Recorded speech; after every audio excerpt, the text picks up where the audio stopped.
जेते नीच बड़ाई पावा, सो प्रथम अति ताहि नसावा। धूम अनल संभव सुनु भाई, तेहि बुझाव घन पदवी पाई। नीच मनुष्य जिससे बड़ाई पाता है वह सबसे पहले उसी को मारकर उसी का नाश करता है। हे भाई सुनिए, आग से उत्पन्न हुआ धुआं मेघ की पदवी पाकर उसी अग्नि को बुझा देता है। रजमग पड़ी निरादर रहई, सब कर पद प्रहार नित सहई। मरुत उड़ाव प्रथम तेहि भरई, पुण्य निप नयन किरीटन पड़ई। धूल रास्ते में निरादर से पड़ी रहती है और सदा सब राह चलने वाले को लातों की मार सहती रहती है, पर जब पवन उसे उड़ाता है, ऊंचा उठाता है, तो सबसे पहले वह उसी पवन को भर देती है और फिर राजाओं के नेत्रों और किरीटों में जाकर पड़ती है। सुनु खगपति यस समुझि प्रसंगा, बुध नहीं करही अधम कर संगा। कवि कोविद गावही असि नीति, खलसन कलह न भल नहीं प्रीति। हे पक्षी राज गरुड़ जी सुनिए, ऐसी बात समझकर बुद्धिमान लोग नीच का संग नहीं करते। कवि और पंडित ऐसी नीति कहते हैं कि दुष्ट से न कलह की अच्छा है और न प्रेम ही अच्छा है। उदासीन नित रहिए गोसाई, खल परि हरिये स्वान की नाई। मैं खल हृदय कपट कुटिलाई, गुणहित कहई न मोहि सुहाई। हे गोसाई, उससे तो सदा उदासीन ही रहना चाहिए। दुष्ट को कुत्ते की तरह दूर से ही त्याग देना चाहिए। मैं दुष्ट था, हृदय में कपट और कुटिलता भरी थी, इसलिए यद्यपि गुरुजी हित की बात कहते थे पर मुझे वह सुहाती ही नहीं थी। एक बार हर मंदिर जपत रहे शिव नाम, गुर आयऊ अभिमान ते उठी नहीं कीन्ह प्रणाम। एक दिन मैं शिव जी के मंदिर में शिव नाम जप कर रहा था। उसी समय गुरु जी वहाँ आए, पर अभिमान के मारे मैंने उठकर उन्हें प्रणाम नहीं किया। सो दयाल नहीं कहे कछु, उर्न रोष लवलेश। अति अघ गुण अपमानता, सही नहीं सके महेश। गुरु जी दयालु थे, मेरा दोष देखकर भी उन्होंने कुछ नहीं कहा। उनके हृदय में लेश मात्र भी क्रोध नहीं हुआ। पर गुरु का अपमान बहुत बड़ा पाप है, अतः महादेव जी उसे नहीं सह सके। मंदिर माझ भई नभ बानी, रेहत भाग्य अज्ञ अभिमानी।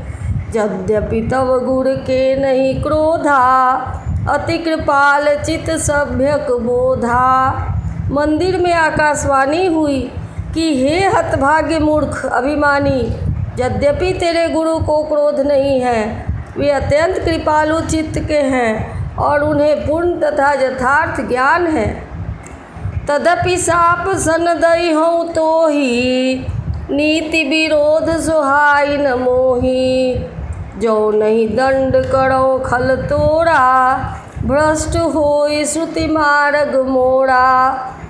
तो भी हे मूर्ख, मैं तुझको साप दूंगा, क्योंकि नीति का विरोध मुझे अच्छा नहीं लगता। अरे दुष्ट, यदि मैं तुझे दंड न दूं तो तेरा तो मेरा ही वेद मार्ग नष्ट हो जाएगा। जेसठ गुरु सन ईरिषा करही, रो रो नरक कोटि जुग पड़ही। त्रिजग जोनि पुनि धरही शरीरा, अयुत जन्म भरी पावही पीरा। जो मूर्ख गुरु से ईर्ष्या करते हैं वे करोड़ों युगों तक रौरव नरक में पड़े रहते हैं और वहाँ से निकल कर तिर्यक पशु पक्षी आदि योनियों में शरीर धारण करते हैं और 10,000 जन्मों तक दुख पाते रहते हैं। बैठी रहे सी अजगर इव पापी, सर्प होहि खल मल मति व्यापी। महाबिटप कोटर महु जाई, रहुअध माधम अधगति पाई। अरे पापी, तू गुरु के सामने अजगर के भांति बैठा रहा। अरे दुष्ट, तेरी बुद्धि पाप से ढक गई है, अतः तू सर्प हो जा। और अरे अधम से भी अधम, इस अधोगति सर्प की नीची जोनी को पाकर किसी बड़े भारी पेड़ के खोखले में जाकर रह। हाहाकार कीन्ह गुर दारुण सुनि शिव साप, कंपित मोहि बिलोकियति उड़ उपजा परिताप। शिव जी का भयानक साप सुनकर गुरु जी ने हाहाकार किया। मुझे कांपता हुआ देखकर उनके हृदय में बड़ा संताप उत्पन्न हुआ। करि दंडवत सप्रेम द्विज शिव सन्मुख कर जोड़ी, विनय करत गद गद स्वर समुझि घोर गति मोड़ी। प्रेम सहित दंडवत करके वे ब्राह्मण शिव जी के सामने हाथ जोड़कर मेरी भयंकर दंड का विचार कर गदगद वाणी से विनती करने लगे। नमामि मीशान निर्वाण रूपम विभुं व्यापकं ब्रह्म वेद स्वरूपम, निजं निर्गुणं निर्विकल्पं निरीहं चिदाकाशमाकाशवासं भजेहम। हे मोक्ष स्वरूप, विभु, व्यापक, ब्रह्म और वेद स्वरूप, ईशान दिशा के ईश्वर तथा सबके स्वामी श्री शिव जी, मैं आपको नमस्कार करता हूँ। निज स्वरूप में स्थित अर्थात मायादि रहित, गुणों से रहित, भेद रहित, इच्छा रहित, चेतन आकाश रूप एवं आकाश को ही वस्त्र रूप धारण करने वाले दिगंबर आपको मैं भजता हूँ। निराकार मोंकार मूलं तुरीयं, गिरा ज्ञान गोतीत मीशं गिरीशं, करालं महाकाल कालं कृपालं, गुनागार संसार पारम नतोहम। निराकार ओंकार के मूल, तुरीय तीनों गुणों से अतीत, वाणी ज्ञान और इंद्रियों से परे, कैलाशपति, विकराल महाकाल के भी काल, कृपालु गुणों के धाम, संसार से परे आप परमेश्वर को मैं नमस्कार करता हूँ। तुषाराद्रिसंकाश गौरम गभीरम, मनोभूत कोटि प्रभाश्री शरीरम, स्फुर्णमौलिकल्लोलिनी चारु गंगा, लसद्गद भालेन्दु कंठे भुजंगा। जो हिमाचल के समान गौर वर्ण तथा गंभीर है, जिनके शरीर में करोड़ों कामदेवों की ज्योति एवं शोभा है, जिनके सिर पर सुंदर नदी गंगा जी विराजमान है, जिनके ललाट पर द्वितीया का चंद्रमा और गले में सर्व सुशोभित है। चलत कुंडलं भ्रू सुनेत्रं विशालं, प्रसन्नानं नीलकंठं दयालं, मृगाधीश चर्मांबरं मुंडमालं, प्रियं शंकरं सर्वनाथं भजामि। जिनके कानों में कुंडल हिल रहे हैं, सुंदर भृगुटी और विशाल नेत्र हैं, जो प्रसन्न मुख, नीलकंठ और दयालु है, सिंह चर्म का वस्त्र धारण किए और मुंडमाला पहने हैं, उन सबके प्यारे और सबके नाथ श्री शंकर जी को मैं भजता हूँ। प्रचंडं प्रकृष्टं प्रगल्भं परेशं, अखंडं अजं भानुकोटि प्रकाशं, त्रयः शूल निर्मूलनं शूलपाणिं, भजेहं भवानी पतिं भावगम्यं।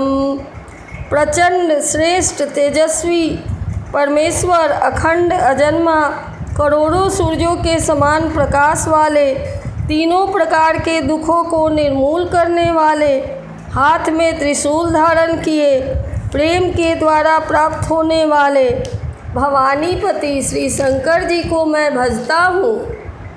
कलातीत कल्याण कल्पांतकारी सदा सज्जनानंद दाता पुरारी चिदानंद संदोह मोहापहारी प्रसीद प्रसीद प्रभो मन्मथारी।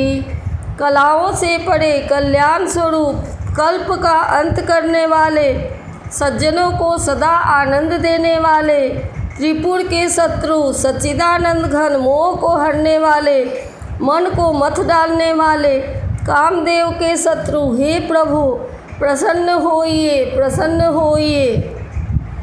न यावद उमानाथ पादारविंदं भजन्ति है लोके परे वा नरानं न तावत् सुखं शांति संतापनाशं प्रसीद प्रभो सर्वभूताधिवासं। जब तक पार्वती के पति आपके चरण कमलों को मनुष्य नहीं भजते तब तक उन्हें न तो इहलोक और परलोक में सुख शांति मिलती है और न उनके तापों का नाश होता है। अतः हे समस्त जीवों के अंदर निवास करने वाले प्रभु प्रसन्न होइए। न जानामि जोगं जपं नैव पूजा न तोहं सदा सर्वदा शंभुतुभ्यं जरा जन्म दुःखोद्धतातप्यमानं प्रभो पाहि आपन्नमामीश शंभो। मैं न तो जोग जानता हूँ न जप न पूजा, हे शंभो मैं तो सदा सर्वदा आपको ही नमस्कार करता हूँ। हे प्रभु बुढ़ापा तथा जन्म मृत्यु के दुख समूहों से जलते हुए मुझ दुखी की दुख से रक्षा कीजिए। हे ईश्वर हे शंभो मैं आपको नमस्कार करता हूँ।